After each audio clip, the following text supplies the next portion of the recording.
We're on. Hi. My name is Melissa.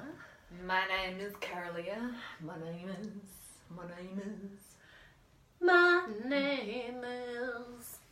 And this is episode 7 of What is the Real? Mm-hmm. Where we explore the nature of reality and the fact that what you think might be real may not be what's real. And what's called a reality show, so maybe that is exploring reality and showing what's what.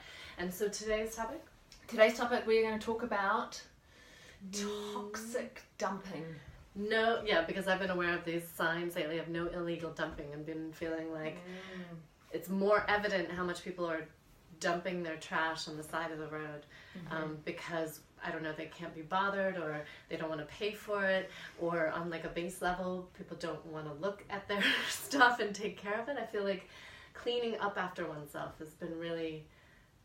in my mind the last few years of traveling. What am I leaving behind? Can I leave something better than I found it?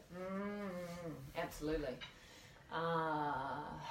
And then because I said something about that, you were saying how much you like that for relationships. Yeah, for sure.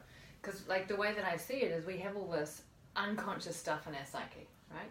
Which is kind of where the toxicity, I should say that word slowly, kind of where the toxicity has been dumped over the course of our lifetime. Like all the unexpressed anger, unexpressed grief, shame, resentment, all this stuff.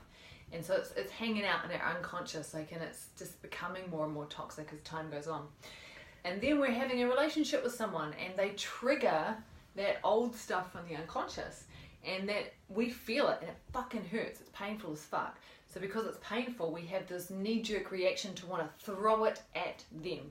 And so we take our toxic unconscious waste, it has nothing to do with the person in front of us, and we throw it at them. And then they get all defensive, of course, because they're just receiving this massive dumping of toxic waste out of our unconscious. And when they get defensive, their defenses come up and start firing at us. And all of a sudden you've got all this firing going on in the relationship. That's what it feels like. Yes. And I mean, the way that, a few things obviously came up for me in relating to what you were saying as you were saying it, but one of the things was in astrology, what you're looking at is the relationships between the celestial bodies. So you have sort of an image of the night sky and you have all of these celestial bodies. And then what is interesting is what their angles are to each other. And so like you and I sitting here, we're probably, I would say, conjunct. You know, we're conjunct. Yeah, we're close enough that we're together. Whereas if we were this way, we would be in opposition, right? And if I were this way and you were that way, then that's more like a square, right? And so some of these are the ones that are a little bit more difficult. Like you think about it, if you're trying to talk to me and I'm looking this way, I really got to get your attention, and then I could get a trigger. Like, why are you looking at me? You're not giving me any attention. But then if I am face on with you, that feels could trigger other things. Totally. Right? Yeah. But then if we're like right next to each other, like sharing the same ball. Share my ball? I just spit on the camera, sorry. Yeah, okay, so then this now brings we ride up, like, again. how do we both ride the same horse? You see what I mean? Okay, so when you were talking about like the dynamics between people and the unconscious, and this is what another thing that came up when you were talking is that for me the stories, you know, like literally when I'm going into my storage unit, I have two storage units, one on each continent, and so they have like different lives. You know, my life in the US, I go back and I'm like, oh, that, and then it triggers an entire story that without that I may never have remembered. And so part of it is I keep it because I want to have access to that story, right? But then when we don't look at the things, as you're saying, they're unconscious, they're still affecting us. And I feel that with things, like even though things are in storage, it feels like I have these stories with you, right? And I've always been amazed by people. Like I know somebody who just burned all his journals. I have every journal I've ever written since I was 8 years old. You know, like somebody's ever going to want to read my entire life's words on a daily basis. You know? Yeah, I do know. So looking at that stuff is very confronting. I think that one of the fundamental markers of someone that shifted from old paradigm, we'll call it that, into new paradigm is that there is an awareness of one's own toxic shit and a desire to stop dumping it on other people. Which is where I find astrology really helpful, because then I can go, oh, this dynamic. So yeah, what I started to say about all of that analogy is that I have my dynamic of relationships within me. You have yours, your picture in the sky of where everything was, what the relationships are within you, between how you think, how you feel, how you go about getting what you want. These are some of the different celestial bodies. And then the two of ours come together, so we have these two sets of relationships, then trying to have a relationship.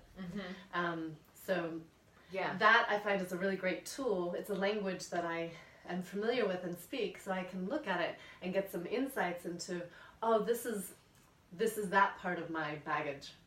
Or this is that part of my kind of story, mythology that I've come into the world with.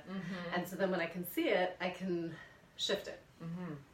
That makes sense. But I can't shift it until I see it. But, I mean, I might, but it would be accidental. Yeah, for sure. So it's a way of bringing the unconscious into conscious through the mapping the territory of astrology. Yeah. Yeah. I mean, that's one way. There's all sorts of ways. Yeah, of course. Time check. Oh, we're only at 6 minutes. This is good. So right. So no toxic dumping is kind of the topic, right? So then just to recap, what we've established so far is that unconsciously we're dumping. We're not wanting to, or not, because what I see on the side of the road is somebody's rubbish, their bag of rubbish that they've tied up, but purposefully left somewhere else. So they're not wanting to pay for it, there's something illegal, like, why is it that you would... It's easy and convenient and painless, and it's off your chest. Which is it? But it is for those people, because that's just how they're operating. They have no awareness or sense. But I sort of feel like the underlying guilt feelings come from those kind of smaller actions. They're not conscious of that. Right, but I'm just questioning whether or not they do release it. They do get it off their chest. I'm not sure they do. I just meant the physical rubbish. I didn't mean the other stuff. Right? Well, the action of it, though, I feel like has a repercussion. Of course. That stays That's somewhere. what people don't understand, though. Right. They're taking all of these actions, thinking they're getting away with something. Right, which is... There is no getting away with anything in this life. Everything you say, everything you do, everything you think has a resonance and it has an impact. I find it quite helpful to operate as though there's no hiding. As though I'm being witnessed in some way. And, we can get into a conversation about what kind of witness, but just in general being witnessed. And I had an instance recently of, I've always felt like I was being watched. And I don't know where that comes from exactly. Maybe this is the giant reality TV show that's being watched by aliens on another planet. Or even just some level of consciousness. But what I've experienced, when I was saying that I've had to give testimony in a case, I was experienced is that I was recorded. In that moment, in those couple of moments, those 2 times that it happened, that I was recorded without my knowledge, it was odd, my reaction to the whole thing, as opposed to being really disturbed.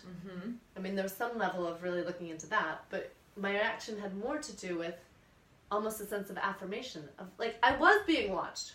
in those 2 particular moments, I was being watched and recorded.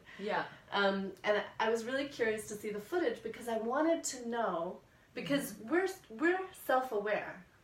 Right? Like, this is, as much as we try to make this real, we speak differently with that camera there, and we know that there's a witness. So I was really curious about seeing this footage to see, what did I actually do?